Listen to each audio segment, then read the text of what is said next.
జిల్లాలో ఏ విధమైన major incidents లేకుండా పోలింగ్ అనేటటువంటిది కంప్లీట్ అయింది.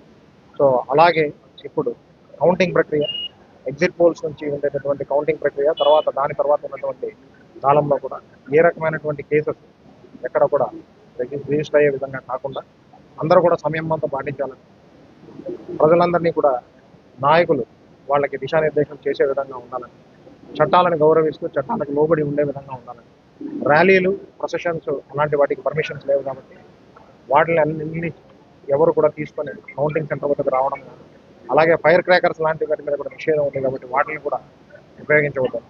దీని మీద పోలీసు వారి తరపు నుంచి తెలియజేయడం జరిగింది. దీనికి సంబంధించి కౌంటింగ్ సెంటర్ దగ్గర తీసుకోబడుతున్నటువంటి బందోబస్తు కానీ, అక్కడ ఉన్నటువంటి పార్కింగ్ ప్లేసెస్ వాటి గురించి కూడా తెలియజేయడం జరిగింది.